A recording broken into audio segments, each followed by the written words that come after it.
choisi Jésus pour guider ma vie. Mon bien-aimé Jésus, il est à moi, je suis à lui. J'ai choisi Jésus pour guider ma vie. Mon bien-aimé Jésus, il est à moi, je suis à lui. J'ai choisi Jésus pour guider ma vie. Mon bien-aimé Jésus, il est à moi, je suis à lui. J'ai choisi Jésus pour guider ma vie. Mon bien-aimé Jésus, il est à moi, je suis à lui. En marchant dans les chemins, dans les rues, observant tous les... Psaume 130, Cantique des degrés. Du fond de l'abîme, je t'invoque, ô Éternel. Seigneur, écoute ma voix. Que tes oreilles soient attentives à la voix de mes supplications. Si tu gardais le souvenir des iniquités, Éternel, Seigneur, qui pourrait subsister?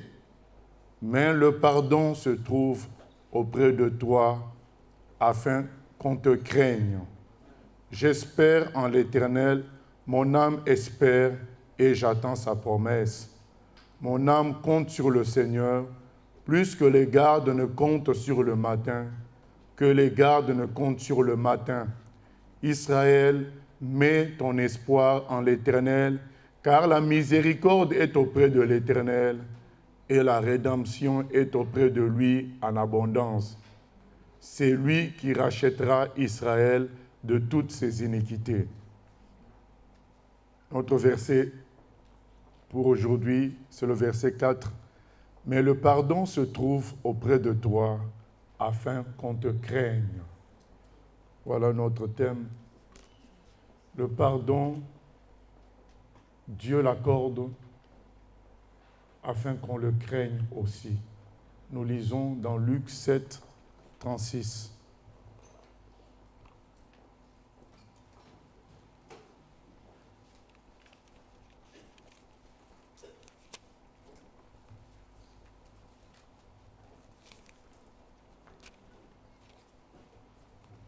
Luc 7, 36. Un pharisien pria Jésus de manger avec lui. Jésus entra dans la maison du pharisien et se mit à table.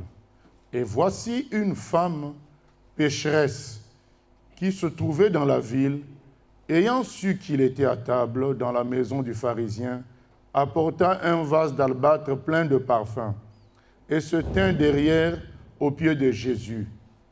Elle pleurait et bientôt elle les mouilla de ses larmes, puis les essuya avec ses cheveux, les embrassa et les oignit de parfum.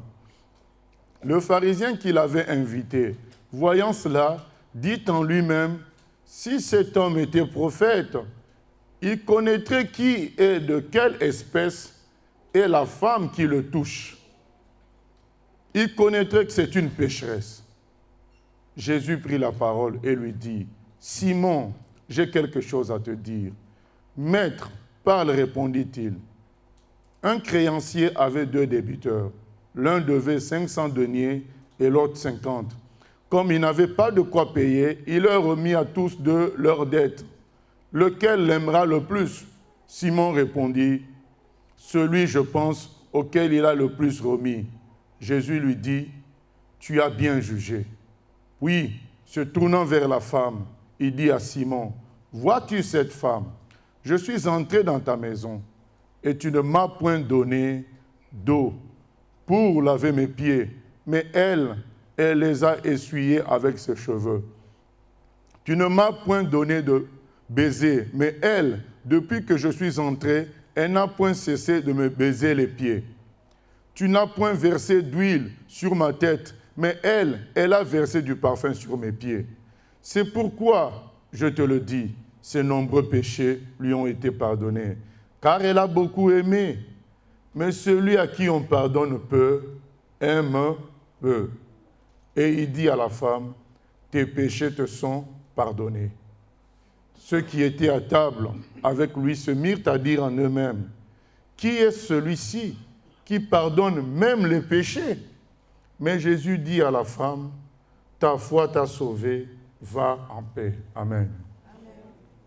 Donc ce matin, c'est un appel au pardon, à demander pardon à Dieu à cause des péchés, à cause de nos péchés, à cause de nos erreurs, que nous ne fuyions pas Dieu, que nous puissions venir à lui, nous approcher de lui par le pardon, par son pardon. Parce que comme on a lu dans le psaume 130, sa miséricorde est toujours valable. Et le pardon, la leçon d'aujourd'hui aussi, le pardon, c'est un moyen aussi d'entrer dans l'adoration à Dieu. L'adoration qu'on doit lui rendre, ça passe aussi par le pardon. Quand nous demandons pardon à Dieu, nous reconnaissons qu'il est bon, qu'il est miséricordieux, qu'il est amour. Et c'est ce que Dieu veut. Il est écrit que tout ce qui respire loue l'Éternel. Il est écrit, Dieu cherche des adorateurs, des gens qui vont lui dire, nous reconnaissons que tu es grand, nous reconnaissons que tu es bon, nous reconnaissons que tu es parfait, nous reconnaissons que tu es tout-puissant, nous reconnaissons que tu es amour. Normalement, cela devrait être évident qu'on adore Dieu. C'est ce qui est écrit dans Romains 1.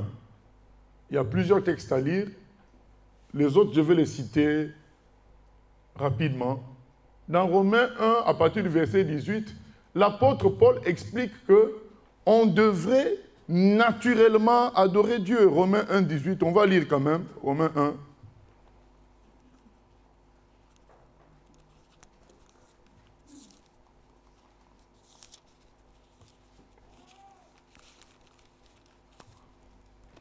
Romains 1, 18. La colère de Dieu se révèle du ciel contre toute impiété et toute injustice des hommes qui retiennent injustement la vérité captive. Car ce qu'on peut connaître de Dieu est manifeste pour eux, Dieu le leur ayant fait connaître. En effet, les perfections invisibles de Dieu, sa puissance éternelle et sa divinité, se voient comme à l'œil nu depuis la création du monde quand on regarde, quand on les considère dans ses ouvrages. Ils sont donc inexcusables, puisqu'ayant connu Dieu, ils ne l'ont point glorifié comme Dieu et ne lui ont point rendu grâce, mais ils se sont égarés dans leurs pensées et leur cœur sans intelligence a été plongé dans les ténèbres. L'apôtre explique que normalement, en observant la création, en observant la nature, en observant les oiseaux, le ciel, l'air que nous respirons, quand nous réalisons tout ça, quand nous observons le corps humain, les processus de naissance des bébés, le processus lorsqu'on cuisine et que les choses deviennent bonnes, mais tout ça, quand on observe ça, naturellement, l'homme doit dire, mais celui qui a fait tout ça, est excellent, il est grand, il est tout puissant. Il est amour. Il est juste aussi. Ça devait être naturel par l'observation. Le problème, il y a deux problèmes. C'est que l'homme lui-même aussi se croit quelqu'un. À partir de là, son observation est floutée. Donc, quand lui-même, il vient en tant qu'homme fort, il ne peut pas bien remarquer que Dieu, c'est lui l'homme fort. Parce que lui-même se sent aussi fort. Ça, c'est le premier problème. Et c'est ce qui le bloque pour reconnaître à l'évidence que Dieu est grand. Alors, il va chercher à trouver les failles de Dieu. Comme Dieu est invisible, il va commencer à accuser Dieu de tous les maux de la terre, de toutes les imperfections de la terre. Oui, mais pourquoi le tremblement de terre a tué des enfants? Pourquoi la guerre? Pourquoi ceci? Pourquoi les religions se disputent? Tout ça parce qu'il ne veut pas reconnaître que Dieu est au-dessus de lui. un autre problème avec la reconnaissance évidente de la grandeur de Dieu qui doit nous pousser à nous humilier devant lui et le laisser nous sauver, c'est le péché. L'homme, tout en observant la grandeur de la création, qui lui fait quand même réaliser que Dieu est grand, il ressent en lui en même temps la perfection de Dieu. C'est pourquoi nous reprenons Romains que nous étions en train de lire. Romains, le chapitre 2.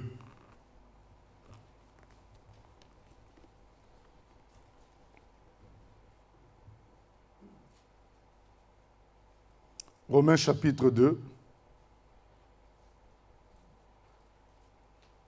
verset 14. Quand les païens qui n'ont point la loi font naturellement ce que prescrit la loi, ils sont eux qui n'ont point la loi une loi pour eux-mêmes. Ils montrent que l'œuvre de la loi est écrite dans leur cœur. Leur conscience en rendant témoignage et leurs pensées s'accusant ou se défendant tour à tour. Je recommence. Quand les païens, donc ceux qui ne connaissent pas Dieu d'une manière claire, qui n'ont point la loi, donc qui n'ont point les Écritures, font naturellement ce que prescrit la loi, ils sont eux qui n'ont point la loi, une loi pour eux-mêmes. Ils montrent que l'œuvre de la loi est écrite dans leur cœur, leur conscience en rendant témoignage et leurs pensées s'accusant ou se défendant tour à tour. Que nous dit ce passage? Donc au chapitre 1er, on nous explique qu'il y a l'évidence de Dieu dans la création. Il y a l'évidence de Dieu dans les perfections de la nature, dans la beauté de la nature, la beauté de l'être humain. Il montre la perfection de Dieu. Et que normalement, tout homme devrait se prosterner et reconnaître la grandeur de Dieu et laisser Dieu gérer sa vie. Mais il n'y a pas que ça. Quand on est face à Dieu, il y a la conscience du péché. Donc le passage qu'on vient de lire nous explique que dans l'homme, il y a la conscience du péché, la conscience du mal, la conscience du bien. C'est ce qui est écrit dans Romains 2 qu'on vient de lire, 14 à 15. Leur conscience, les accusant ou les défendant. Donc dans l'homme, Dieu a laissé quand même, malgré le péché d'Adam, il a laissé un reste de jugement, de discernement pour savoir le mal et le bien. Il y a un reste. Ce n'est pas parfait, mais il y a quand même un reste. Et quand l'homme est face à la grandeur de Dieu, à la beauté, à la perfection de Dieu, il se sent jugé. Il est dérangé par tout ça. Vous savez, on dit, la nuit, tous les chats sont gris. Donc, or, la journée, on peut distinguer les couleurs. Mais la nuit, on ne distingue pas les couleurs, alors tous les chats sont gris. L'homme est dérangé parce que sous la lumière de Dieu, ses péchés sont dévoilés. Il ne se sent pas bien. Vous savez, c'est comme lorsque nous lisons des livres de microbiologie, des livres de diététique, des livres de santé publique. Quand vous lisez tous ces livres-là, vous vous sentez mal parce qu'en vous, vous reconnaissez que vous ne respectez pas les règles de diététique. Je parle des règles à 100%. Quand vous lisez ces livres, quand on vous dit que 5 légumes et fruits par jour, qui respecte ça? Donc quand vous allez lire ces choses, l'équilibrage des glucides, des lipides, des protéines, vous écoutez les conseils des médecins, diététiciens ou autres, tout le monde en sort découragé. Tu lis les livres de santé publique, tu lis tout ça, donc tout ce qu'on préconise. Il n'y a pas quelqu'un qui t'a dit que tu as un problème, mais c'est toi-même en lisant, tu te rends compte qu'il y a un souci. Et l'homme a la même sensation. Quand il pense à Dieu, il se sent jugé par Dieu. C'est quelque chose d'inconscient. Ce n'est pas toujours conscient. Il y a des moments où c'est conscient, mais en général, c'est inconscient. Il se sent mal. Il se sent fautif. Et ça aussi, ça l'énerve. Ça l'énerve. Et ça peut le conduire à chercher aussi les fautes de Dieu. Puisque lui-même se sent fautif, il va vouloir chercher les fautes de Dieu. Mais comme Dieu est invisible, comment tu vas trouver sa faute? Ben, tu vas chercher à trouver ses fautes dans la nature. Tremblement de terre.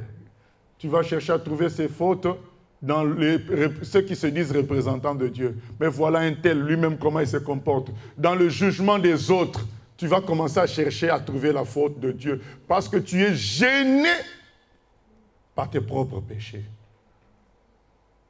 Je recommence.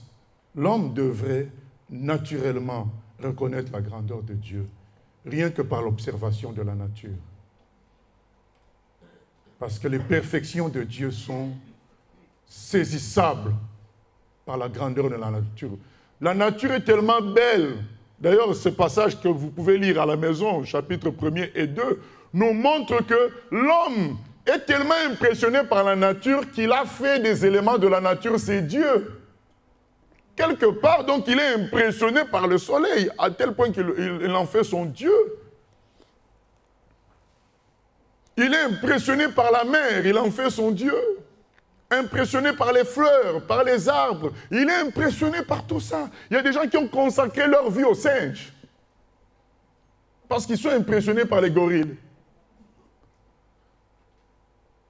Donc l'homme se rend compte de la grandeur de la nature, mais ce chapitre de Romains, chapitre 1er nous dit, mais oui, mais pourquoi alors adorer la créature au lieu d'adorer le Créateur?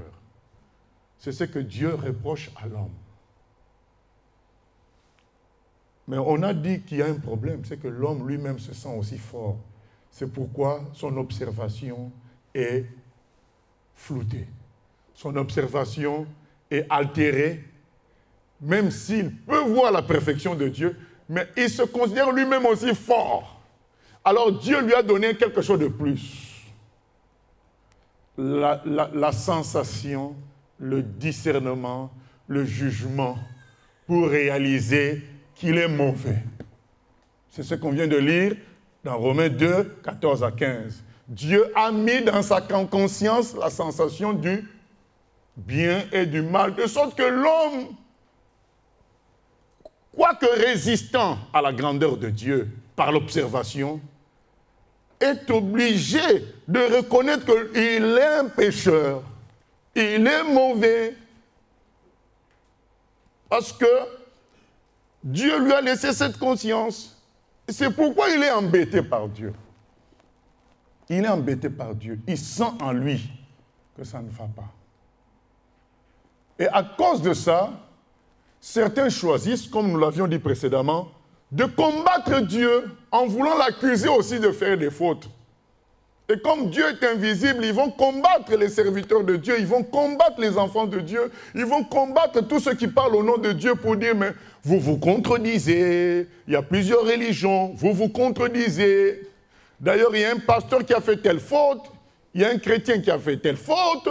Donc, mais tout cela ne va rien changer.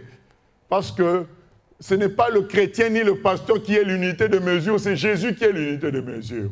C'est pourquoi, à cause de tout ça, Dieu a envoyé son Fils pour répondre à tous ces gens qui attaquent les hommes en disant « Mais tel représentant de Dieu, c'est un escroc, tel représentant de Dieu est dans l'erreur. » Mais maintenant, tu vas dire quoi concernant Jésus? Jean 8, 46.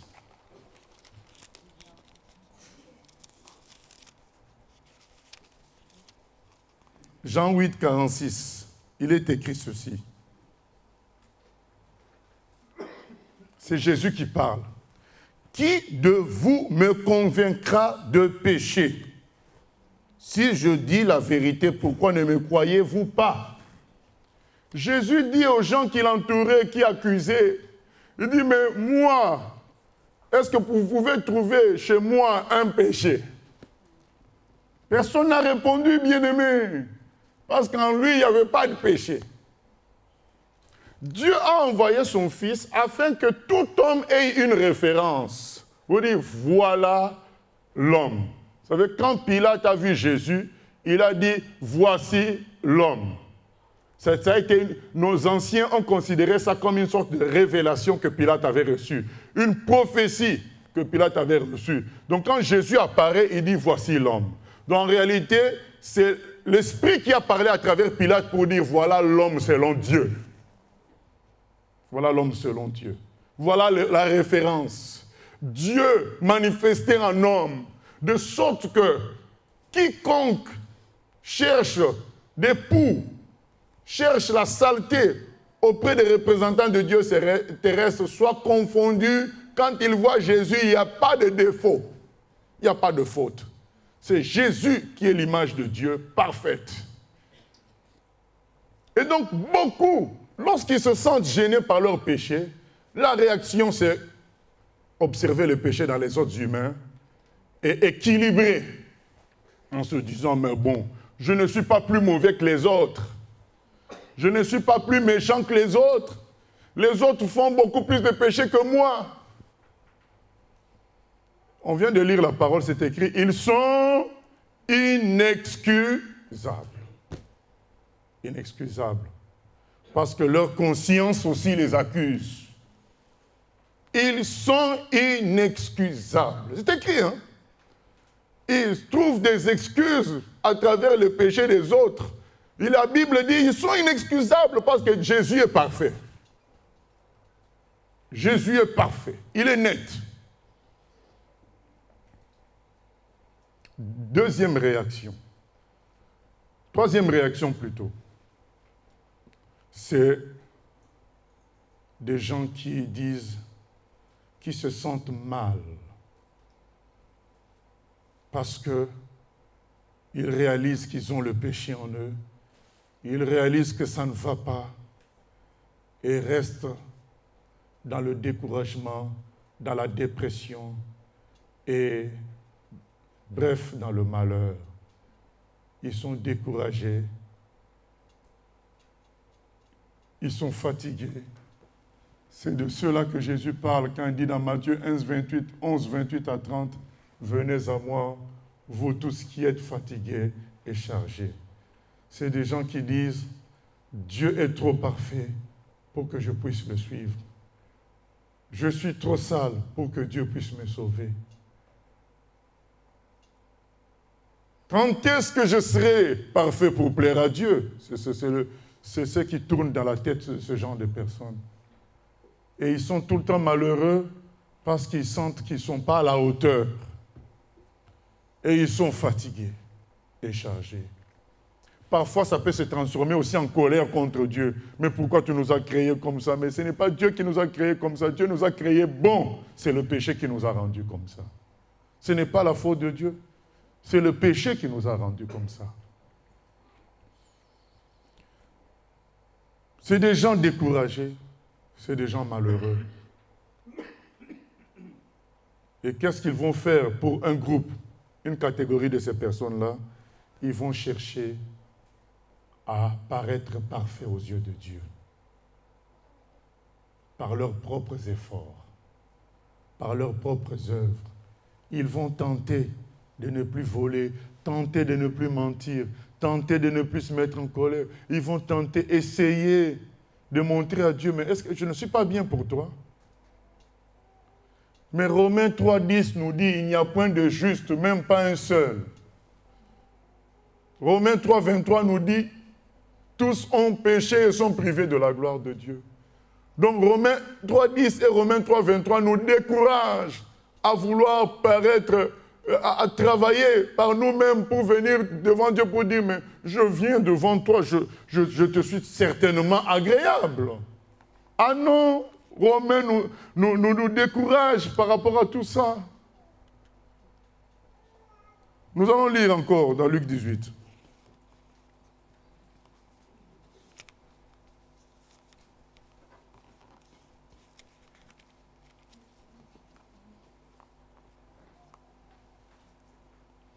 Luc 18.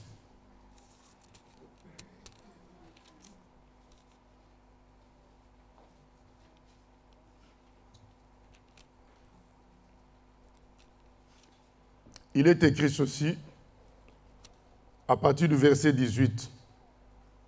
Un chef interrogea Jésus et dit, « Bon maître, que dois-je faire pour hériter la vie éternelle ?» Jésus lui répondit, « Pourquoi m'appelles-tu bon? Il n'y a de bon que Dieu seul. Tu connais les commandements. Tu ne commettras point d'adultère, tu ne tueras point, tu ne déroberas point, tu ne diras point de faux témoignages. Honore ton père et ta mère. » J'ai, dit-il, observé toutes ces choses dès ma jeunesse. Jésus, ayant entendu cela, lui dit, « Il te manque encore une chose. Vends tout ce que tu as, distribue-le aux pauvres, et tu auras un trésor dans les cieux. Puis viens et suis-moi. » Lorsqu'il entendit ces paroles, il devint tout triste, car il était très riche. Jésus, voyant qu'il était devenu tout triste, dit, « Qu'il est difficile à ceux qui ont des richesses d'entrer dans le royaume de Dieu. » Voilà ce que le Seigneur dit par rapport à cet homme qui a voulu s'approcher de Dieu par sa propre perfection. Il a voulu dire à Dieu, « Voilà, je me comporte très bien, je suis mieux que les autres, j'observe ta loi, certainement tu vas m'accepter. » Mais il a eu un refus. Il a essuyé un refus. On a dit, on ne te reçoit pas. Parce qu'il te reste une chose. Vends tous tes biens et suis Dieu. Pour ceux qui diraient, mais c'est dur ce qu'on lui a demandé. Mais non, ça fait partie de la loi. Tu aimeras le Seigneur de tout ton cœur, de toute ton âme et de toute ta pensée. Donc si tu l'aimes de tout ton cœur, donc tu dois être prêt à vendre tous tes biens pour lui. Et cet homme est parti défait, découragé. Et peut-être en colère pour dire, « Ah, les exigences de Dieu sont trop grandes. » C'est pour nous dire aujourd'hui que ce n'est pas la peine de chercher à s'approcher de Dieu par tes propres efforts de perfection. Arrête. Laisse tomber. Cet homme-là dont on vient de lire l'histoire devait être plus parfait que la plupart d'entre nous. Mais il a essuyé une fin de non-recevoir. Tu ne viens pas. Tu n'entres pas dans le royaume de Dieu. Parce qu'on ne peut pas y entrer par la perfection de l'homme. L'homme est incapable de ressembler à Dieu. Mais nous sentons tous le poids de la sainteté de Dieu sur eux. Et vous savez, c'est normal. Pourquoi? Parce qu'il est écrit dans Jean 16, 8, que le Saint-Esprit viendra convaincre le monde de péché. Même les gens qui sont considérés par les autres comme saints et purs, eux-mêmes sentent que ça ne va pas. D'ailleurs, dans Jean au chapitre 3, il y a un qui était considéré comme le plus grand docteur d'Israël en matière de connaissance de Dieu. Il est venu voir Jésus la nuit pour lui parler. Pourquoi? Parce que malgré le fait que tout le monde le trouvait extraordinaire, proche de Dieu, lui-même sentait le poids de la différence entre lui et Dieu. Lui-même sentait le poids du péché. Il sentait qu'il n'était pas comme Dieu voudrait qu'il soit. Et c'est ce poids-là que Dieu a mis dans tout homme. Jean 16, 8 le dit. Il a mis l'Esprit pour convaincre tout homme de péché, de justice et de jugement. Et comme nous l'avions dit, il y en a qui, devant ce poids, s'énervent pour dire que ces exigences sont trop grandes. Il nous demande trop. Et qui est-il? Ses propres représentants ne sont même pas à son image. Les gens qui disent qu'ils sont de Dieu, ils se battent, ils s'entretuent, ils se critiquent. Et pourquoi nous, on cherchera à devenir parfaits? Mais ces gens-là, c'est leur propre sort. C'est leur problème avec Dieu. Mais toi, règle ton problème avec Dieu.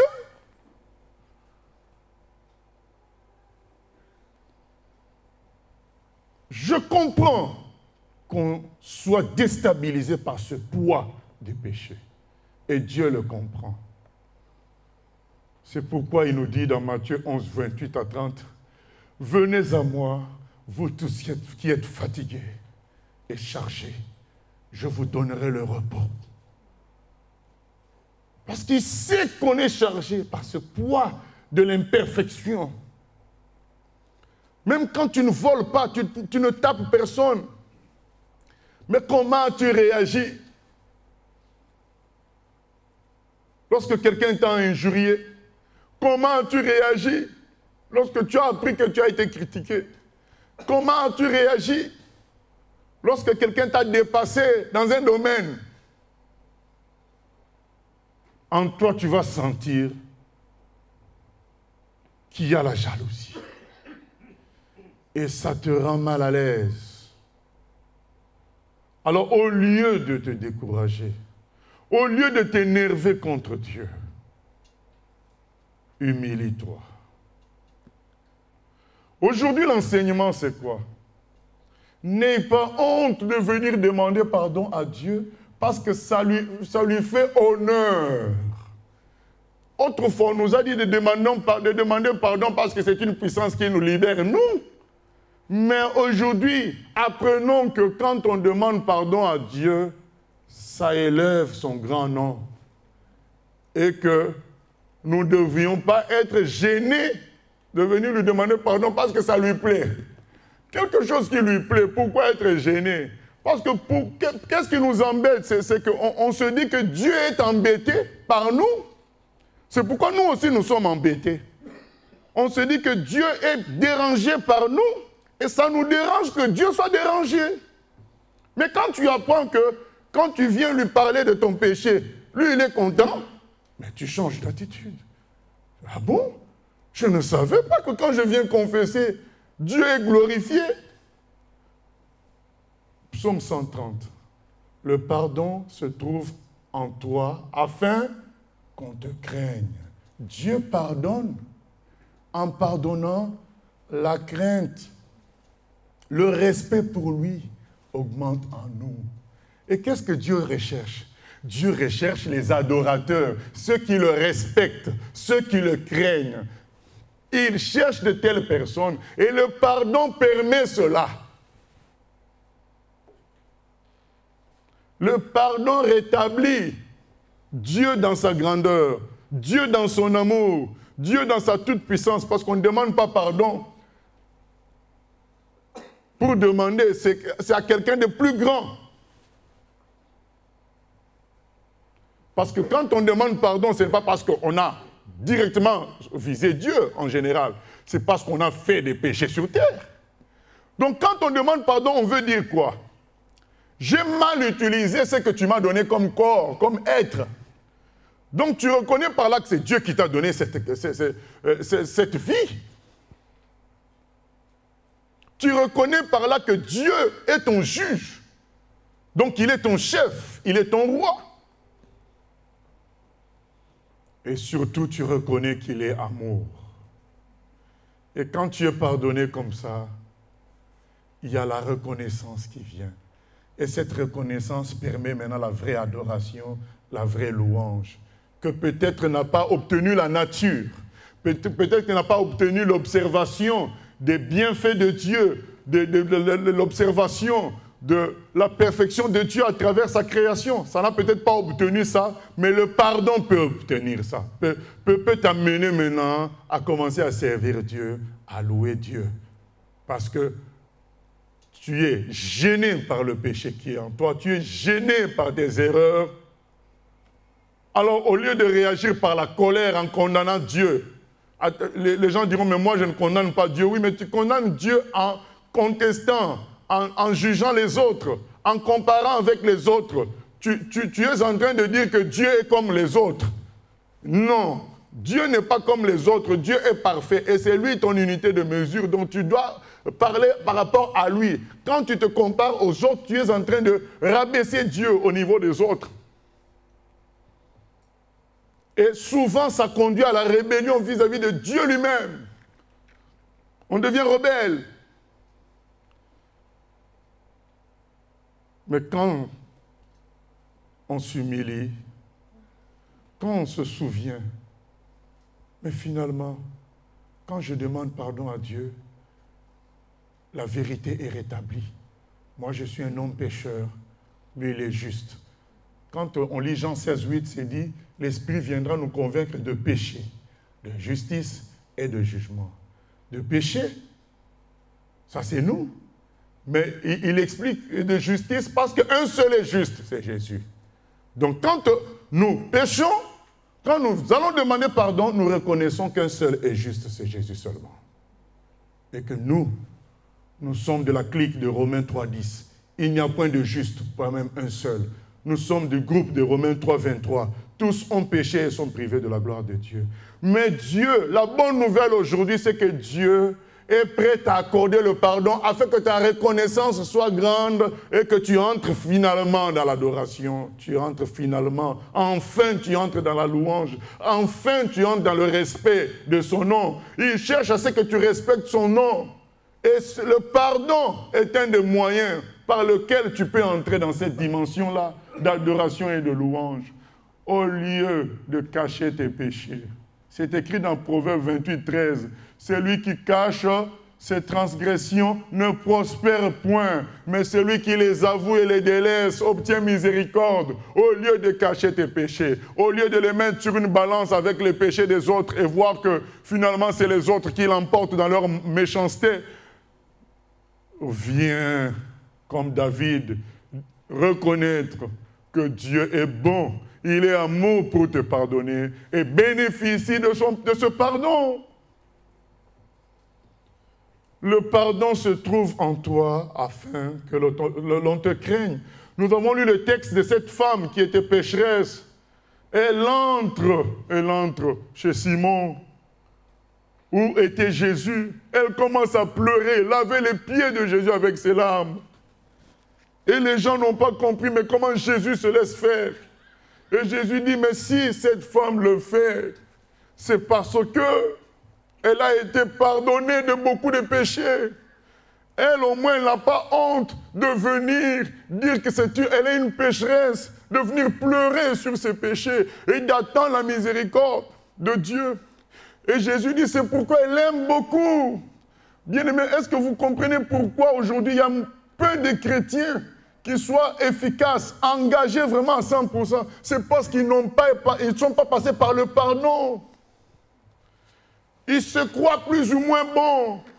Et donc ils sont froids vis-à-vis de Dieu. Ils font le minimum. Mais quelqu'un qui est passé par le pardon comme cette femme, elle la ressort vivante, 100% pour Dieu, parce que Dieu l'a sauvée de la mort.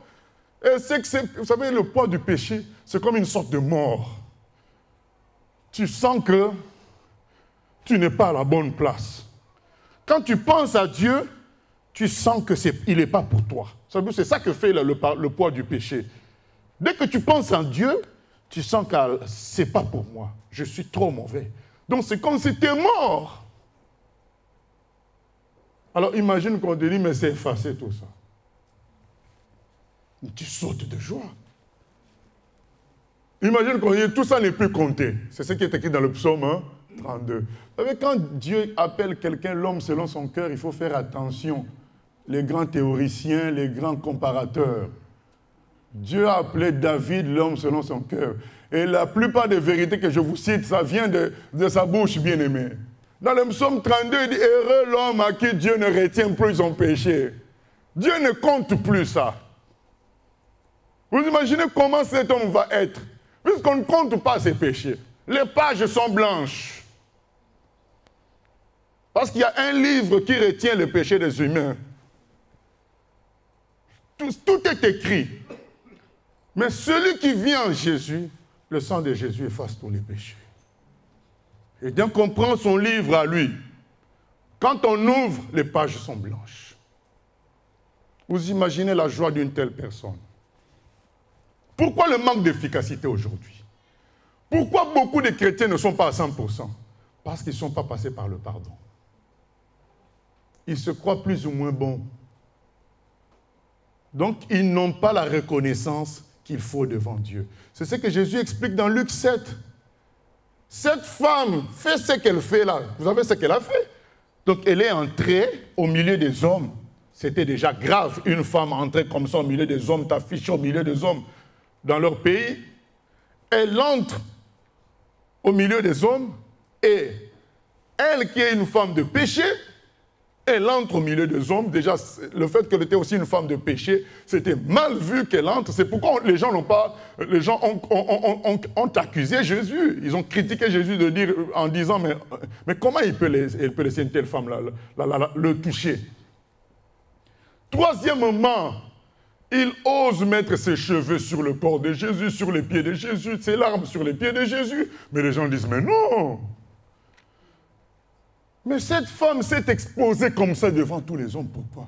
Parce qu'elle a été pardonnée de beaucoup de péchés. C'est Jésus-Christ qui nous donne l'explication. Pourquoi vous réalisez? Pourquoi, bien-aimés, pourquoi il y a la froideur qu'on voit aujourd'hui dans les milieux chrétiens, où chacun pour soi, chacun veut faire son truc, chacun veut faire son... Non, c'est dû au fait que les gens ne sont pas reconnaissants, parce qu'on leur a pardonné de peu de péchés. Ils se croient plus bons que les autres, ils se croient bons. C'est pourquoi ils sont froids. Mais quelqu'un qui sait qu'on l'a accepté, alors qu'il ne méritait pas, mais il est content à fond, bien-aimé. Il est content. Il est content. Cette femme était dans la joie. Le pardon se trouve dans le Seigneur afin qu'on le craigne. Ne fouillons pas Dieu. Ne cachons pas nos péchés. Venons dire à Dieu, j'ai échoué. Disons à Dieu, je ne suis pas à la hauteur. Pardonne-moi ceci. Pardonne-moi cela. Pardonne. Dis tout. Dis tout.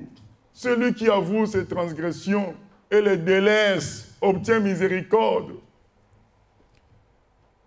Ce n'est pas une raison pour commettre des péchés, non. Au contraire, il y en a qui disent, mais là, les gens vont s'habituer à commettre des péchés. C'est faux. Parce que quand tu viens avouer tes péchés, Dieu est glorifié. Et quand il est glorifié, lui glorifie son nom en toi. Il te donne une puissance qui te donne la supériorité sur le mal. Celui qui veut commettre le péché, il ne vient pas demander pardon. Il se laisse aller.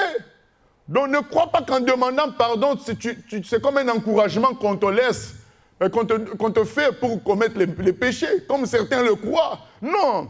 Si tu commences à t'habituer à demander pardon à Dieu, en toi, il y a une conviction de changer quand même. Il ne faut pas écouter la voix du diable qui te dit, mais tu demandes pardon aujourd'hui, demain pardon. Oui, continue bien aimé, parce que ça rend gloire à Dieu. Tu es en train de dire, nous sommes dans la faute, Dieu seul est grand. Tu es en train de dire, l'homme est pécheur, Dieu seul est grand. Parce que Jean 16, 8 dit, il convaincra le monde de péché, de justice et de jugement. De justice, pourquoi? Parce qu'un seul est juste, c'est Jésus-Christ. Et Satan va dire, mais c'est trop facile. Mais c'est ça la vérité. Heureusement, Dieu est glorifié quand nous demandons pardon. Le pardon se trouve en toi afin que l'on te craigne. Beaucoup de gens sont bloqués parce qu'ils ne veulent pas demander pardon. Ils tournent dans toutes sortes de justifications. Je n'ai rien fait, je n'ai rien fait, je n'ai rien fait. Mais qui te dit que tu as fait quelque chose? Parfois, personne ne leur a dit qu'ils ont fait quelque chose. Mais en eux-mêmes, je n'ai rien fait. Hein. Je n'ai rien fait. Mais donc, c'est que l'Esprit de Dieu est en train de le frapper. Parce que personne ne lui parle. Bon, je n'ai rien fait, moi. Oh, moi mais qu'est-ce qui te fait parler comme ça tout seul? C'est parce que tu sais que ça ne va pas avec Dieu. Tu sais que ça ne va pas. Alors, laisse tomber. Dis seulement ce qui ne va pas. Calme-toi. Regarde en toi-même. Et parle au Seigneur. Dis au Seigneur ce qui ne va pas. Parle-lui. Nous lisons dans le psaume 51.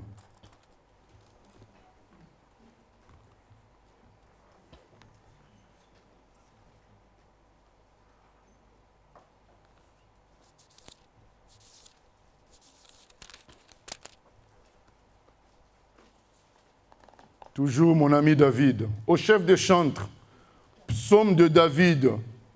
Lorsque Nathan le prophète vint à lui après que David fut allé vers Bathsheba. Ça, c'est David qui se répand. Parce que on lui a fait réaliser qu'il était dans le péché, qu'il a commis un grand péché. Et il vient demander pardon à Dieu. Ô Dieu, aie pitié de moi dans ta bonté.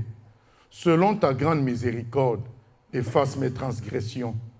Lave-moi complètement de mon iniquité et purifie-moi de mon péché, car je reconnais mes transgressions et mon péché est constamment devant moi. J'ai péché contre toi seul et j'ai fait ce qui est mal à tes yeux, en sorte que tu seras juste dans ta sentence, sans reproche dans ton jugement. Voici, je suis né dans l'iniquité et ma mère m'a conçu dans le péché.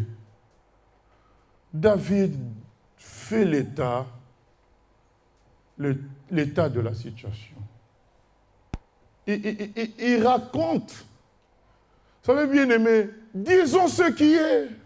Ne nous compliquons pas, parce qu'on a un réflexe de justification. Tuons ce réflexe-là. Disons les choses telles qu'elles sont. Voilà, Seigneur, j'ai commis un grave péché. Et ce péché-là, toi et moi, nous le savons, c'est constamment devant moi. Qu'ai-je à dire pour ma défense? Rien. Je vais même plus loin, Seigneur. Tu sais bien que notre corps, notre être est un être de péché. Voilà ce que David dit. David ne veut pas justifier pour dire, mais c'est cette femme-là qui m'a tenté. C'est un tel qui m'a fait ceci. C'est parce qu'un ami m'a piégé. Non, il a dit, c'est notre corps qui est un être. On est des êtres pécheurs.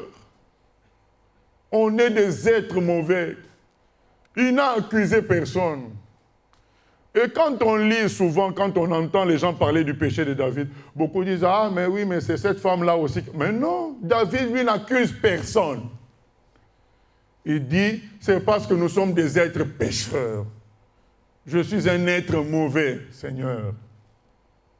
Il dit les choses telles qu'elles sont. Il fait telles qu'elles sont. Il ne fait pas de flatterie. Il dit les choses. Vous savez, quand on veut se défendre, c'est-à-dire qu'on veut cacher la réalité, mais la réalité est là, bien-aimé. Si tu étais parfait, tu ne mourrais pas.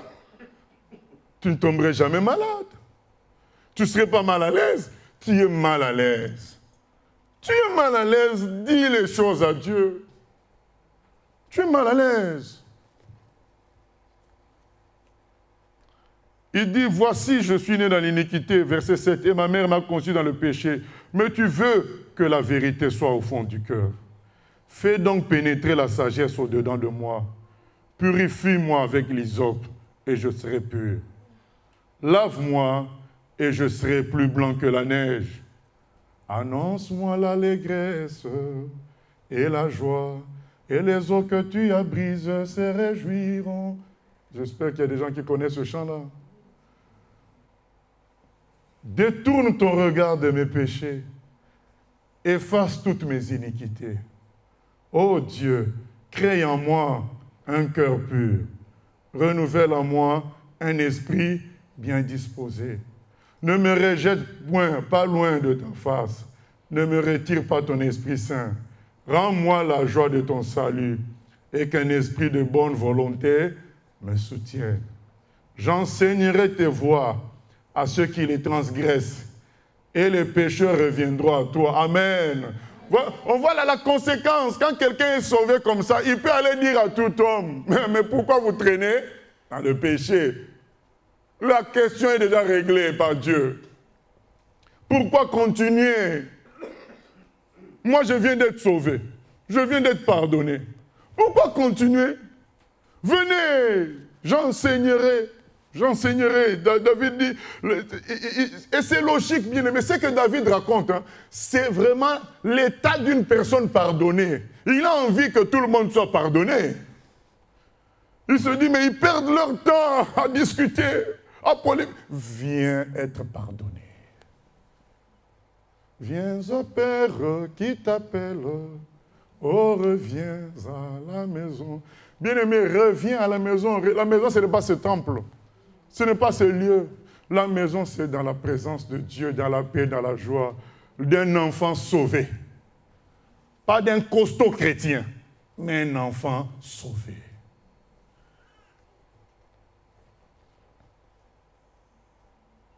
Verset 17. Seigneur, ouvre mes lèvres et ma bouche publiera ta louange. Si tu eusses voulu des sacrifices, je t'en aurais offert, mais tu ne prends point plaisir aux holocaustes. Les sacrifices qui sont agréables à Dieu, c'est un esprit brisé. Mais c'est extraordinaire. Donc, quand on a un esprit brisé, mais c'est ça qui est agréable à Dieu. Mais alors que nous, quand on a un esprit brisé, on veut lutter pour que ça ne soit plus brisé. Mais là, on dit, mais le sacrifice qui est agréable à Dieu, ce n'est pas les longues prières que tu vas faire. Ce n'est pas les dons que tu vas faire, je ne sais pas quoi. Mais c'est quand tu as un esprit triste. Ça, c'est agréable à Dieu. Au fait de voir que tu es suffisamment humble pour être triste par rapport à tes péchés. Là, il dit, cet homme, cette femme a soif de la vérité. C'est pourquoi il est dans cet état-là. Et Dieu est content. Parce que c'est lui qui sauve. Bien-aimé. Vous savez, tant que tu caches tes péchés, tu laisses la mort travailler en toi. Un jour, tu regretteras. Un jour. Un jour, tu regretteras. Mais quand tu les avoues, comme David est en train de faire là, tu entres dans une nouvelle vie. Verset 20, 19, je recommence. Les sacrifices qui sont agréables à Dieu, c'est un esprit brisé. Oh Dieu, tu ne dédaignes pas un cœur brisé et contrit. Dieu ne rejette pas les gens parce qu'ils sont brisés et contrits. Au contraire, il dit, ah ben voilà. Il a compris son état. Il a compris qu'il est pécheur. Il a compris que seul moi peux le justifier. C'est pourquoi face à moi, il est brisé et contrit. Mais moi, je vais le relever. Verset 20. Répands par ta grâce tes bienfaits sur Sion. Bâtis le mur de Jérusalem. Alors tu agréeras des sacrifices de justice, des holocaustes et des victimes tout entières. Alors on offrira des taureaux sur ton autel. Et David dit quoi? Il dit, quand tu nous aurais purifiés, quand tu nous aurais pardonné, nous allons reprendre vie et maintenant nous pouvons apporter des sacrifices. Louange, prière, évangélisation, parce que Dieu m'a sauvé, Dieu m'a purifié. Il m'a sauvé. Maintenant, je peux lui apporter des sacrifices. Il m'a pardonné. Mais nous, qu'est-ce que nous voulons faire? Pour être pardonnés, nous amenons des sacrifices. Nous amenons des choses. Nous voulons dire, ah mais non, moi je n'ai pas fait de faute, c'est un tel. Donc on amène des polémiques, des justifications. On veut se sentir fort, accepté par Dieu. Et on lutte, on travaille. Tout ça est vain et nul. David dit, j'aurais pu le faire tout ça. Mais ce n'est pas ça qui t'intéresse. Donc David, c'est ce qu'il dit, j'aurais pu apporter des sacrifices. J'ai l'argent, je suis roi. Mais ce n'est pas ça le plus important. Ce qui est important, c'est un esprit contrit et brisé. Maintenant, quand Dieu a pardonné, il y a la joie du salut qui revient. Maintenant, on peut lui apporter des sacrifices. Amen. C'est ça, bien-aimé. Luc 18.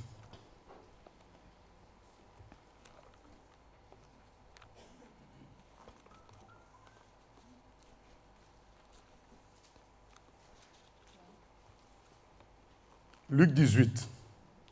Il dit encore au verset 9, verset 9, il dit encore cette parabole en vue de certaines personnes se persuadant qu'elles étaient justes et ne faisant aucun cas des autres. 2 hommes montèrent au temple pour prier. L'un était pharisien et l'autre publicain. Le pharisien debout priait ainsi en lui-même. « Ô Dieu, je te rends grâce de ce que je ne suis pas comme le reste des hommes, qui sont ravisseurs, injustes, adultère, ou même comme ce publicain. Je jeûne 2 fois la semaine, je donne la dîme de tous mes revenus. Voilà l'homme qui bosse, qui veut prouver à Dieu, ben, je suis bon, je suis parfait, accepte-moi. D'ailleurs, je suis mieux qu'un tel. Il y a des gens qui chantent là pour Dieu, mais je les connais, ils ne sont pas bons. Il y a des gens qui prêchent, mais je les connais. Voilà, moi, regarde, j'ai des bonnes intentions. Moi, oh, le monsieur était en train de tourner en rond, autour du rond-point, sans se déplacer. Mais l'essence est gaspillée, mais lui, il est sur place. Et il bouge. Vous savez, c'est ça le problème du rond-point, c'est que tu bouges. Donc la sensation de bouger te fait croire que tu pars, mais tu es sur place. Mais voilà notre grand publicain. Il vient au verset 13. Le publicain, c'est-à-dire, c'est des gens de mauvaise vie, c'est des gens qui collectaient les impôts et en général, ils fraudaient. Et qu'est-ce qu'il vient lui dire? Le publicain se tenant en distance n'osait pas même lever les yeux au ciel, mais il se frappait la poitrine en disant « Ô Dieu, sois apaisé envers moi, qui suis un pécheur. » Bien-aimé, tu vas dire « C'est mon mari qui est mauvais, c'est ma femme qui est mauvaise. » Là, le publicain n'a pas cité le nom de quelqu'un. Il est venu devant Dieu pour dire « C'est moi qui suis mauvais. » C'est tout.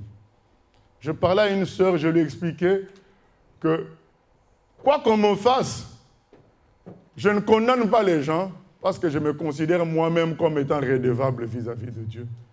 Je dis toujours, quand je suis devant Dieu, je lui dis « Seigneur, pardonne-moi parce que je suis un pécheur. » Je n'ai pas le temps de regarder au péché de quelqu'un parce que je considère que moi-même je suis pécheur.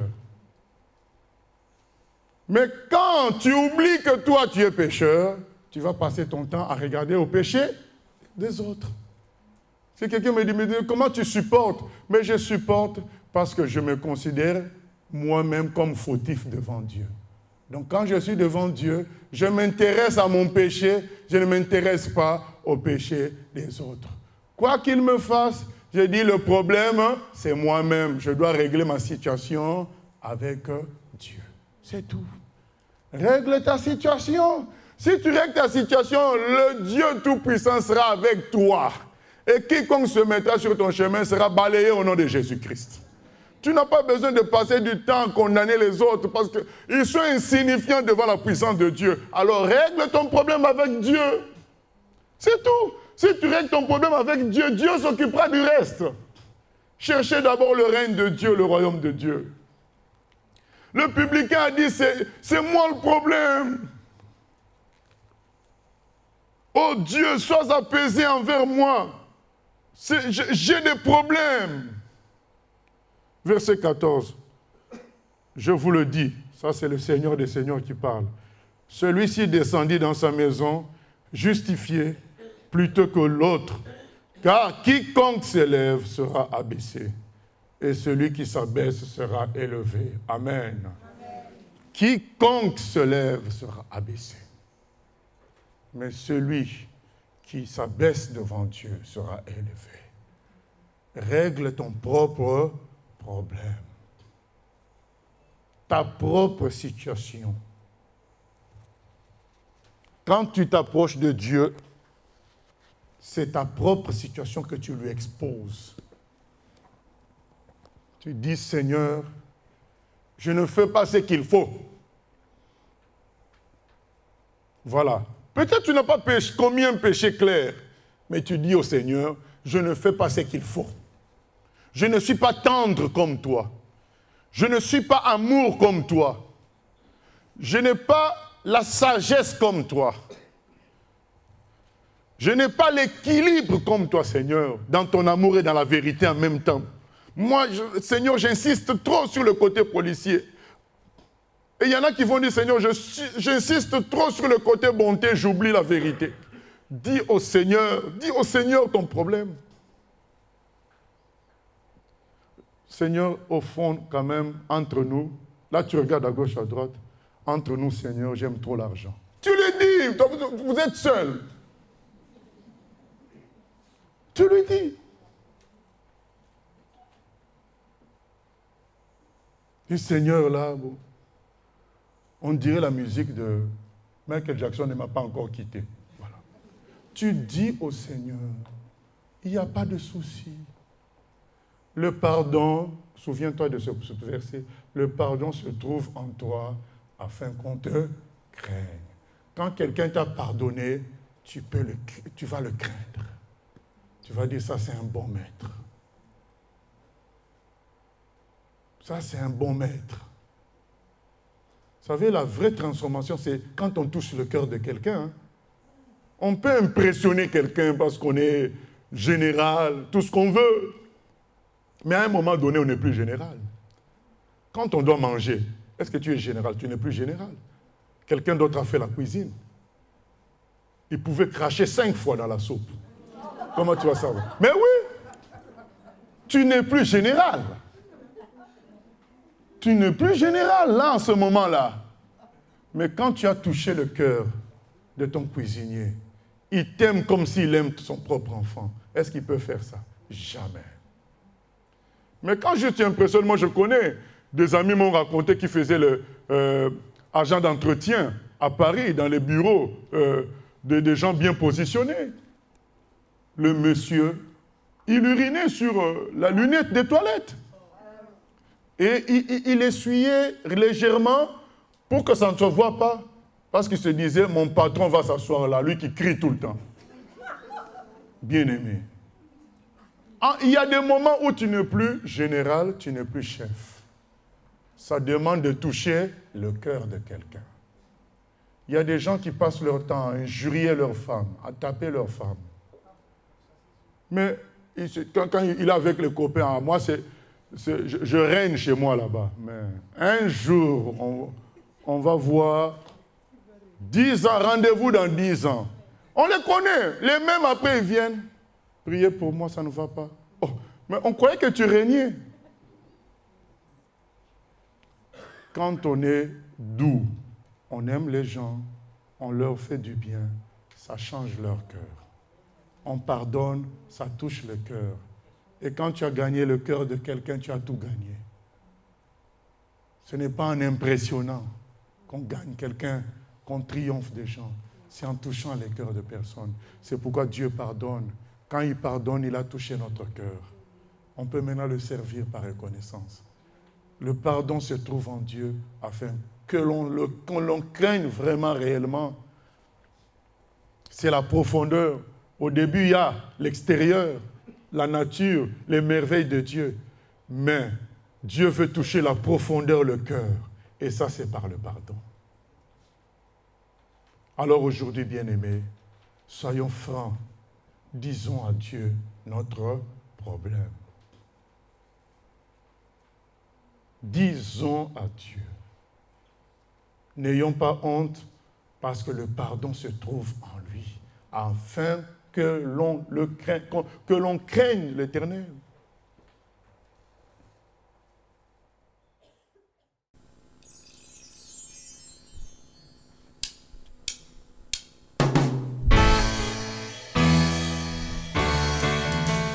J'ai choisi Jésus pour guider ma vie. Mon bien-aimé Jésus, il est à moi, je suis à lui. J'ai choisi Jésus.